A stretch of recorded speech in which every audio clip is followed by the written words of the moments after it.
안녕하세요. 현실주의자입니다. 뭉투코리아가 최근에 핫하죠. 예, 제가 단기 트레이딩에 진입해 있는 종목 중에 하나입니다. 자, 지금 과자 종목이 상한가를 가는데요. 이거 왜 오를까요? 한번 생각을 해보시죠. 자, 세계 경제를 보겠습니다. 넷플릭스가 급락했어요, 지금. 미 나스닥 시장이 약세를 보이고 있죠. 나스닥은 기술주가 모여 있습니다. 성장주들이 모여 있다. 지금 금리 인상 시기이기 때문에 성장주가 약할 수도 있다라는 겁니다. 넷플릭스가 10년 만에 가입자 수가 떨어졌다고 하죠. 현재 37% 하락 중입니다. 굉장히 크게 하락하고 있죠. 한국 시장은 상하한가가 정해져 있어서 많이 떨어져도 뭐 관리 종목 제외하고요. 관리 종목이 아니고 정리매매 종목을 제외하면 30% 밑으로 떨어질 수가 없습니다. 37%가 떨어지고 있다. 거의 하한가 이상이죠. 이런 대형 넷플릭스 주가 37% 떨어지고 있다는 건 굉장히 큰일입니다. 근데 이렇게까지 떨어질 일이냐라고 하면 그럴 수도 있습니다. 왜냐? 이게 산업이 굉장히 무서운 것 중에 하나가 무서워해야 되는 것 중에 하나가 매출의 규모가 주는 겁니다. 영업이익이 줄어들 수는 있어요. 상황이 안 좋아져서. 근데 매출이 줄어드는 건 다른 겁니다. 이 산업 자체에 규모가 작아지고 있다는 거거든요. 얘는 미래가 없다라고 판단될 수 있어요. 넷플릭스는 사실 좀 뭐 그렇게 유망한 건 아니죠. 이제 파일을 나눠 먹는 산업이잖아요. 뭐 디즈니 플러스라던가 애플 TV 이런 애들하고 나눠 먹을 수밖에 없는데 눈여겨봐야 될 건 지금 현재 넷플릭스의 주가가 코로나 이전보다 약하다는 겁니다. 코로나 특수를 봤잖아요. 방구석에 있어야 돼요. 우리가 방구석에 있어야 되는데 거기서 TV를 보죠. 그 넷플릭스를 많이 구독했어요. 근데 지금 코로나 이전보다 약세를 보인다는 건 코로나 특수를 누리던 종목들의 목마를 알리는 겁니다. 나머지도 같이 지켜봐야겠죠. 백신 관련주 이런 것들요. 자, 그 다음에 러시아 푸틴이 러시아 기업 규제에 대해서 WTO에 어필을 했습니다. 왜? 규정에 위배된다 이거는 그렇게 막무가내로 제재를 하면 안 된다라는 얘기를 했어요. 뭐 그건 그렇다 쳐요. 근데 여기서 푸틴의 스탠스 변화를 볼 수 있는 겁니다. 슬슬 전쟁보다는 내실, 내실을 추구하는 걸로 변경이 예상됩니다. 즉 러시아 우크라이나 지정학적 리스크는 슬슬 마무리되어 간다로 결론 지어 보겠습니다. 자, 한국입니다. 박스핏 속 슬금슬금 다시 늘어난 B2입니다. 바닥론 작용했나? 이거는 진짜 천만의 말씀입니다. 바닥이기 때문에 신용이 늘어나는 게 아니에요. 최근에 지속적으로 하락하고 특정 대형주 종목들 중심으로 지속 하락하고 있기 때문에 사람들이 어쩔 수 없이 신용을 쓰고 있는 겁니다.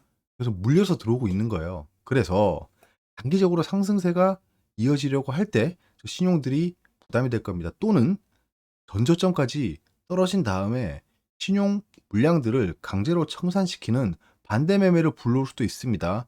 외국인 기관은 돈이 많기 때문에 그게 가능해요. 조심해야 된다. 신용 잔고를 특히 지켜봐야 된다는 마지막에 말씀드리고요. 자, 그리고 크라운 제가 원자재가 폭등으로 과자, 빙가류 가격 상승 전망에 상한가라고 했습니다. 오늘 뭐 상한가 같죠? 크라운 제가 옥수수 소맥 대두 가격이 올랐다라고 하는데 뒤에서 알아보겠습니다. 지금 전 세계 주요 증시를 보면 하락세가 끝나고 횡보하고 있습니다. 유로존은 오르고 있어요. 네, 유로존은 오르고 있습니다. 이거는 특히 지켜봐야 될 게 인도네시아예요. 인도네시아는 빠꾸 없이 올라가고 있죠. 왜냐? 원자재를 수출하는 나라라서 지속적으로 수혜를 보고 있다라고 합니다. 이 수혜도 이제 곧 끝나가겠죠. 예, 금값도 오르고 있고요. 현재 전 세계 증시가 하락이 끝나고 약간 횡보하고 있다 정도만 체크하고 넘어가겠습니다. 눈여겨봐야 될 게 베트남이 떨어지고 있어요. 이건 좀 심층적으로 봐야 될 것 같아서 오늘은 넘어가겠습니다. 코스피 상황 어떤가요? 네, 지금 횡보하고 있습니다. 아직 우리가 생각했던 박스 안에서 횡보하고 있어요. 박스권이다.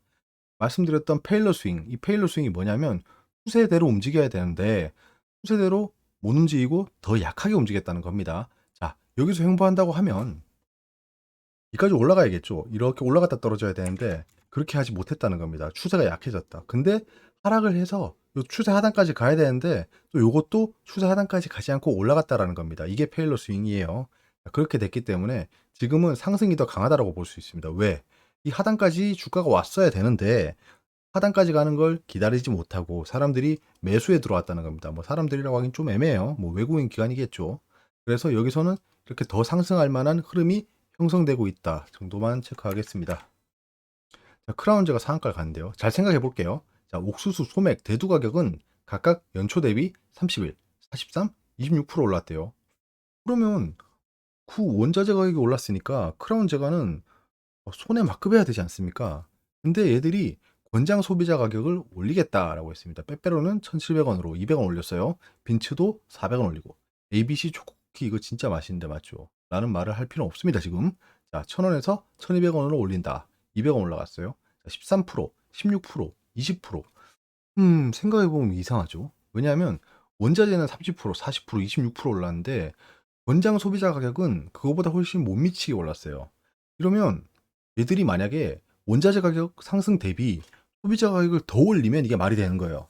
그럼 얘들이 원자재 가격이 올랐지만 돈을 좀 벌겠구나라는 로직이 형성이 되는데 지금 원자재 가격보다 소비자 가격을 덜 올렸는데도 불구하고 크라운제가 급등하고 있어요. 뭐 다른 이유도 있습니다. 뭐 당선인 테마주, 윤석열 지금 당선인 관련주라고 정치 테마주로 움직였었는데요. 이런 두 가지 이유로 움직이고 있습니다. 즉, 크라운 제과가 원자재 가격 상승으로 자기들이 소비자 가격을 올려서 상한가를 갔다는 건 호구다라는 겁니다. 조심해야 됩니다. 이제 저런 크라운 제와 같은 종목은 하락 후에 반등 말고는 눈여겨보면 안 됩니다. 그런 거 정도 그냥 간단하게 5, 6% 정도 먹겠다라고 하시는 분들은 기술적 분석에 능통하신 분들은 들어가도 된다. 데드캣 바운스라고 하죠. 고양이가 땅에 떨어지면 택 튀어 올라요. 이렇게 하락 이후에 잠깐 반등하는 걸 말하는 겁니다. 전 단기 트레이딩으로 지금 현재 장세를 해지하고 있습니다. 두 개 종목에 집중하고 있죠. 룽투코리아랑 현대사료. 그중에 룽투코리아를 다시 한번 말씀드려 보겠습니다. 자, 보시면 제가 마지막으로 말씀드렸던 게 이때였죠. 이렇게 오르다 제가 여기서 못 팔았어요. 이거 안 팔렸습니다. 제가 건가격이 좀 더 위였어요. 일단 뭐 좋아요. 예, 안 팔렸으니까 제가 생각한 추세만큼 안 움직였잖아요. 그래서 일단 기다렸습니다. 그러면 제가 생각한 추세만큼 못 올라갔다는 건 아까 앞에서 말씀드렸던 페일러 스윙이 발생했다는 거죠. 그럼 하락이 더 커지겠죠. 그래서 하락이 더 커지는 걸 기다렸습니다. 바닥에서 매수해서 지금 상승을 이건 그냥 안 팔았어요. 이거 안 판 이유는 일봉에서 보겠습니다. 일단 일봉을 좀 멀리서 보면 여기서 급등했죠. 웅투코리아가 급등해서 하락을 하고 있었습니다. 이렇게 하락 추세죠. 하락 추세인데 아까 앞에서 말씀드렸던 페일러 스윙 생각해 보세요. 자, 하락, 상승, 하락, 상승, 하락 이게 정상이죠. 근데 이만큼 안 가고 상승했잖아요. 이때부터 지켜보기 시작한 겁니다. 거기다 쌍바닥을 찍었죠. 쌍바닥 찍고 올라가고 있습니다. 자, 지금 이 상황인데요. 일봉을 좀 더 가까이서 보겠습니다. 제가 지금 여기서 가장 눈여겨봤던 게 뭐냐 하면요. 좀 더 가까이서 볼까요? 요 5일선과 21선입니다. 기술적 분석은 기본적으로 공부를 하셨어야 되고, 뭐 제가 여기서 상세하게 설명드리면 시간이 길어지기 때문에 뭐 원하시면 다음에 하겠습니다. 일단 이 시초가가 5일선 위에서 시작하냐 밑에서 시작하냐 굉장히 중요합니다. 단기 트레이딩 하시는 분들 뭐 노하우도 많으시고 각자 나름의 기법을 가지고 계시겠지만 가장 기본적인 단기 트레이딩에서 5일선 위에서 시작하냐 밑에서 시작하냐를 보는 겁니다. 지금 현재 종가가 5일선 위, 21선 위입니다. 내일 갭 하락으로 이렇게 시작하지 않는다면 갭 하락으로 시작하면 좀 많이 하락을 할 수도 있어요. 근데 여기서 갭 상승을 한다거나 갭이 여기 두 개입니다. 이 위에 갭으로 떠서 시작하면 아마 승이 예상됩니다. 그 흐름에 제가 지금 걸고 있는 거죠. 단기 트레이딩은 그런 식으로 접근을 하는 거라고 생각합니다. 저는 일단은 여기서 모 흐름이 나올 확률이 굉장히 높다라고 생각하고 저는 진입해 있습니다. 현재 2차 매수까지 진행했고요. 자, 1차, 2차 매수했고 거의 바닥에서 잡았죠. 이거는 기술적 분석상 바닥이 어딘지 바로 알 수 있습니다. 여기서 이제 상승한 다음에 횡보 중. 전 이렇게 내일 갭 상승 이후에 상승한다라고 보고 있습니다. 보시죠. 자, 시장을 한마디 요약해 보겠습니다. 미국 넷플릭스 하락으로 콘텐츠 관련주 OTT라고 하죠. 이거 누가 물어볼 때 만약에 회사에서 부장님이 물어봐요. 임원이 물어봐요. 아이 야 요즘에요. 야 현자 대리 요즘에 좀 어때? 시장이 어때? 나 지금 사야 돼 말아야 돼? 궁금한 건 그거죠. 나 사야 돼 말아야 돼? 라고 하면 이거 미국 넷플릭스 하락했잖아요. 콘텐츠 관련주가 지금 기술주인데 이 콘텐츠 관련주 하락 중심으로 좀 약합니다. 기술주가 그 기술주보다는 좀 다른 걸 봤으면 좋겠는데 금리 인상 그 압박까지 더해져 가지고 기술주는 지속 약세가 예상돼요. 지금 진입할 때는 아닌 것 같습니다. 근데 시장 자체가 전 세계적으로 바닥을 형성하고 있어요. 근데 지금 신용 잔고가 많이 늘었잖아요. 이거는 물린 사람들이 좀 물 타는 거예요. 그럼 얘들이 상승하면 빠져나갈 거 아니에요. 그래서 이 신용 잔고가 줄어드는 것을 확인하고 진입하면 좋을 것 같은데요. 라고 얘기하면 될 것 같습니다. 자, 다음 주제는 살짝 자극적인 매운맛입니다. 비트코인 관련해서 좀 강한 의견을 드려보려고 해요. 왜냐면 저도 일단 최근에 가상자산 시장을 굉장히 많이 분석했습니다. 그래서 또 요약해서 축약해서 여러분들에게 제 생각을 전달드려 보도록 하겠습니다.